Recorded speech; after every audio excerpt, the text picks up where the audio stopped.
Welcome to lesson 3 of the GCSE Germany course. Today we'll be looking at the Treaty of Versailles. Now the Treaty of Versailles is something that most students are able to explain what it is. Where the B and A star come from is your ability to explain in detail the different ways it caused political problems and contributed to the chaotic nature of Weimar between 1918 onwards.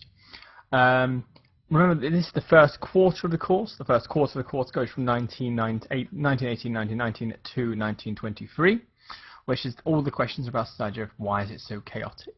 After that, you'll move on to the golden years, which is, was there golden years? So, the basic story of the Treaty of Versailles is that Germans, not just right-wing Germans, most Germans will be deeply angered and surprised by the harshness of the treaty. And this will in turn lead to massive resentment, difficulty, hatred amongst some Germans of the parties which signed it. As well as that, the whole image of democracy, because many people assume that this is what happens when you allow weak, self-interested Democrats to run the show. They care more about getting elected, therefore they'll sign the bits of paper and pretend they weren't involved afterwards. As well as that, it will give an issue to the right wing to become popular. Before this point, being right-wing in Germany was very difficult. Most people didn't really want the Kaiser back, and some people did, some people didn't. Some people wanted a dictatorship, some wanted the army, some wanted democracy but right-wing. Everyone disagreed. So it wasn't really a rallying call, something that all right-wingers could agree on. What the Treaty of Versailles gives is a unifying idea, which is both popular amongst the middle classes and amongst the centre ground, amongst many of the people, but at the same time something which all the right-wingers can agree they dislike. As well as this, and this is something people often miss, we're going to talk about how the Treaty of Versailles had a direct short-term political effect, as I've just mentioned, but also it caused long-term economic damage by leading to the economic problems which caused political chaos up until 1923, and then lead to the loans which will eventually cause the Great Depression in 1929. And you can argue that these economic problems will also help extremist parties, particularly the NSDAP, the Nazis, come to power. So, the German understanding of the war was in essence incorrect. As far as they were aware, they hadn't really lost the war. We've mentioned this before in lesson 1, but it's really worth reiterating to explain why it was unfair. Many students will say the Treaty of Versailles was seen as bad, or people were angered by the Treaty of Versailles. But I won't explain that it's because there was a fundamental misunderstanding of the nature of the war, and therefore they were taken by surprise by the Treaty of Versailles and its harshness. Many reasons for this. Firstly, they had been taught to believe, and they believed that they were defending themselves, and therefore, because all the front lines were still in France and Belgium, apart from a couple here and there, that largely they hadn't lost. If you're defending yourself and the enemy is still not inside your country, you can legitimately say we've at least had a draw, if not won. As well as many Germans have been persuaded by the wartime propaganda of the German government, which was all about how brilliantly they were doing in the war, how close they were to victory. And although people don't necessarily trust propaganda fully, the fact that you only hear good news means that people don't really have the correct impression of the front line.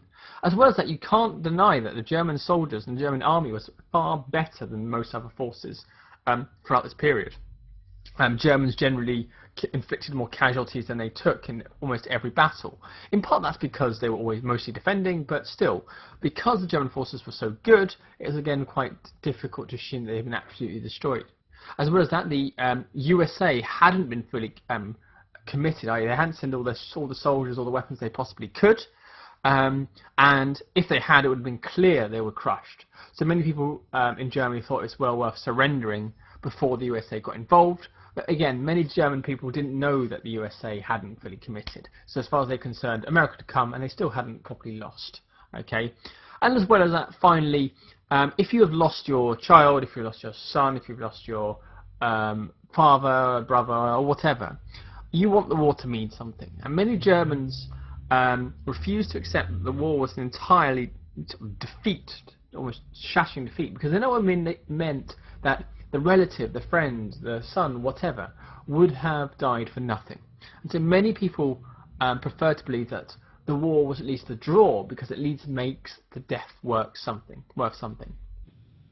And finally, so all of this together means that people were surprised by the harshness of the treaty. And as well as this, Wilson's 14 points, which promised, for example, no punitive, that means punishing, peace treaties. No one ruled by someone who isn't their own people. People have the say in their own government, that sort of thing. All very, very high-minded ideas. Many people in Germany thought, well, that will apply to us, and therefore we won't be treated this harshly.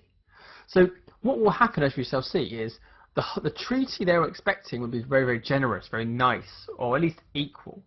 And when they get the Treaty of Versailles, which is far, far, far more brutal than expected, the surprise will very quickly turn to anger. And as well as this, looking at what Wilson's 14 points said and looking at what they've actually been treated like, they will see an obvious hypocrisy as part of the treaty and a part of the provisions in the treaty. So the treaty itself, we won't go too much into detail about this. You'll need to know a couple of specific examples. But when you are doing a revision on the Treaty of Versailles, don't spend too much time learning all the articles. What's far more important is detailed explanation of how it affects Germany. This course is not about remembering facts, it's about arguing and explaining why things causes chaos and cause Hitler to come to power. So a couple of things. Germany had to accept the blame for starting the war. We call that war guilt. And if you ever mention this, use the phrase in inverted commas of war guilt. Part of the reason they had to accept war guilt is you can't make someone pay compensation unless they admit fault, if they admit it's their fault. So it's almost as much of a legal thing as much a moral thing. The German army was reduced to 100,000 men, and this will cause all sorts of problems because it will lead to mass firings of ex-soldiers, soldiers who had fought in the war, who now didn't have a job, and so naturally they will join the Freikorps who paid them and fed them. They'll also join extreme parties and the private armies of extreme parties such as Hitler's SA. At the upper class, the officers, they would also lose their jobs because there's only so many officers you can have in an army of 100,000. So many, many rich upper class people will find themselves deprived of a job, blaming the Treaty of Versailles for this. Germany was banned from having any submarines or aircraft, and again aircraft, particularly the Air Force, was dominated by the rich and powerful, and again this was a very, very negative thing. The Germans had to pay £6.6 million to pay for the damage caused. These were called reparations. Now these reparations, many historians have argued, fall between two stools. What that means is when you have two good options but you go in between them and therefore it fails. So one good option would be no reparations, treat the Germany really nicely, and then they would not have a reason for revenge. The other option was to put such a high amount that Germany is destroyed as a country and can never attack you again. What this does is this is a huge amount which causes political problems, economic problems, which therefore causes a lot of damage, but not enough to harm Germany, and not to destroy Germany, apologies. What this means is that the Treaty of Versailles has this effect of creating a situation where extreme parties are more likely to succeed because people are broke, people are scared, etc. But at the same time, keeping Germany alive enough so that when those extreme parties, like the Nazis, take over, they can then use what is still quite a strong country to build a strong war machine. Germany will lose Alsace-Lorraine to France. Now this one is probably the most justified because Germany had taken Alsace-Lorraine in 1871 as part of the Franco-Prussian War. The Saarland was taken away, that's meant to be one word, and run by the League of Nations, and it was going to be returned by a vote. Germany was forbidden to unite with Austria, which is called an Anschluss, A-N-S-C-H-L-U-S-S. This was seen as particularly hypocritical because the part of the 14 points was people had the right to be ruled by their own people, and many Austrians felt that the Germans and themselves were basically the same people. If you remember lesson 1, Germany was a load of different countries all joined up, and there's an argument to say Austria was just one that didn't happen to join at the first time. But the fact that they were banned from it shows clear hypocrisy from the 14 points. Germany lost a lot of land to Poland so that Poland could have access to the sea, something called the Danzig Corridor. Danzig spelled D-A-N-Z-I-G. Danzig Corridor, which again meant that many Germans were now living in separate countries. And this will be a big problem going forward, because there'll be many Germans, particularly in Eastern European countries like Czechoslovakia and Poland, who right-wing figures will point to and say, these people, these German people who used to be in Germany, but were taken away and made to be part of Czechoslovakia, made to be part of Poland, because of the hated Treaty of Versailles, are being abused. They're being victimized, their house is being burnt down, they're getting attacked, whatever. And most of it's lies. But it was a really big issue that made people go, we want to vote for Hitler so we can rescue the Germans, and made him very popular. Okay, so the fact that Germans had been taken away, and this is more of an A-star point, as a result of the loss of land, will give ammunition to the extreme right-wing groups, who will then point to the Germans who are trapped in Poland, trapped in Czechoslovakia, and then say we need to invade them so that we can rescue them.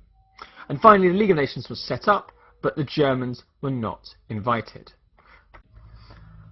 So once again, don't dwell on these facts for too much. The ones you really want to push out are the ideas I just mentioned about how having Germans in other countries will give issues to right-wingers to point to and become popular about, the effects of reducing the army on people joining the Freikorps and the elites being angry, and the economic effects of the reparations. So, the important thing to realise is that Germany had no say in these treaties. Rather than to accept the treaty, Scheideman's government, he was an SPD chancellor, resigned on the 20th of June, and under Gustav Bauer, the government signed the treaty. Now, they will be blamed, as we shall see in the next slide, as November criminals for signing the treaty, and Scheidemann will also be blamed, despite resigning. German Parliament will also be blamed for voting to accept the Treaty of Versailles, but in reality, they hated the Treaty of Versailles as much as the average German person.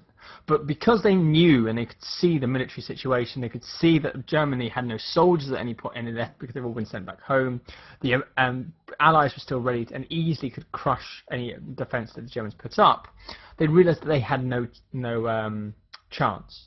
And so therefore they knew they had to sign it, because all the Allies said was, if you don't sign it, we will reinvade and make you sign it, and we'll make it harsher. So they ended up having to reluctantly sign it in 28th of June 1919.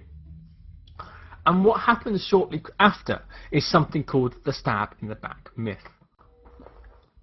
So the stab in the back myth is something which is key to understand why the Treaty of Versailles has such a political effect.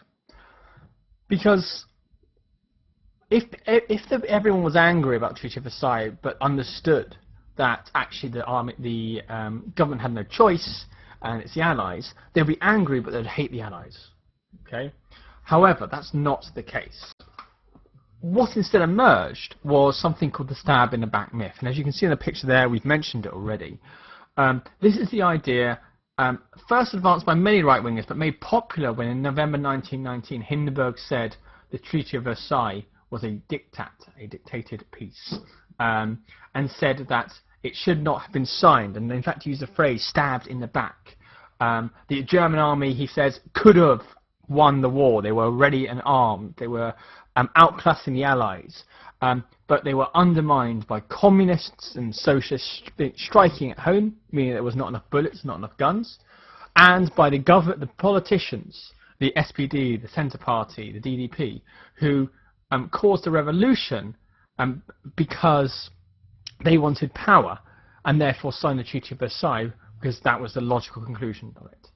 Okay, this is the idea, therefore, that instead of just blaming the Allies, you blame the government for the Treaty of Versailles, and therefore you blame the government for any effects of the Treaty of Versailles. Now, this was obviously hypocritical, considering, as you remember from hopefully day one, is in the middle of 1918, Hindenburg and Ludendorff knew the war was lost and resigned because they didn't want to take the blame.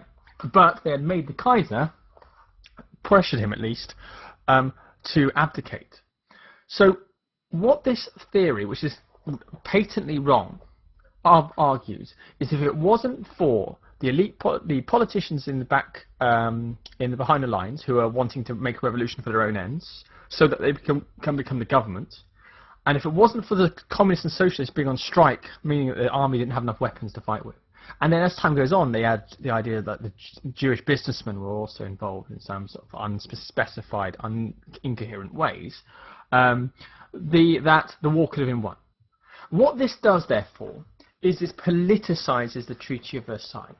This makes the Treaty of Versailles something which hurts the Weimar democracy because it was founded by people who wanted to undermine the war effort in order to get their own power, and also hurt the SPD, Centre Party and DDP, all of which signed the treaty and therefore are part of this cabal, this sinister group who are hurting Germany's war effort just to their own ends. Now, this isn't true, but it doesn't matter what is true.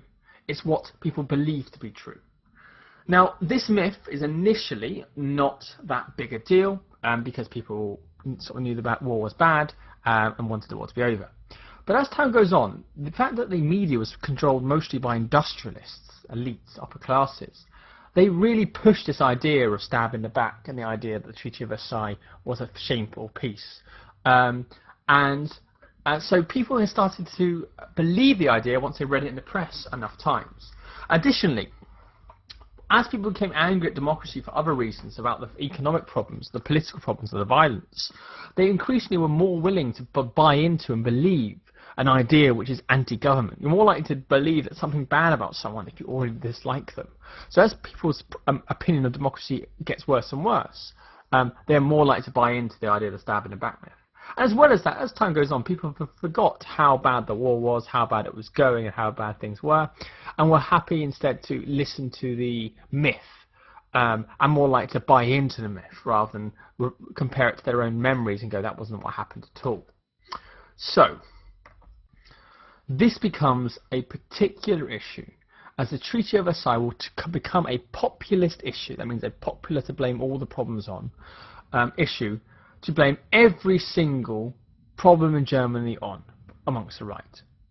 The right up until this point did not have an issue which people liked. Some people were saying we want the Kaiser back, but a lot of people didn't really want a Kaiser, they wanted dictatorship, the Kaiser wasn't that good. Some wanted sort of an aristocracy, but some middle classes didn't like that idea. It's all very vague about who got what. But what this gives the right is a unifying message, a message which gets them all together, and you're far more likely to get stuff done and be powerful politically if you are unified.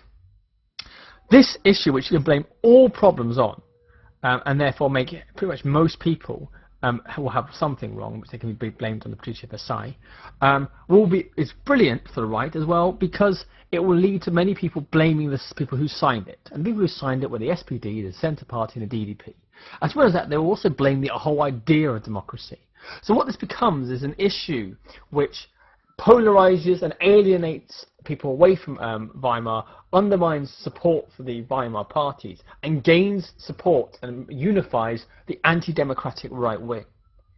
So the key thing to understand about this whole Treaty of Versailles is it, on one hand, gives an issue to blame all the problems on, which can be blamed on the Centre Party, the Centre Party, the SPD, and the DDP, as well as the whole idea of democracy, and at the same time give the right wing an issue to make people like them, and an issue that unifies them, and therefore makes them more politically powerful.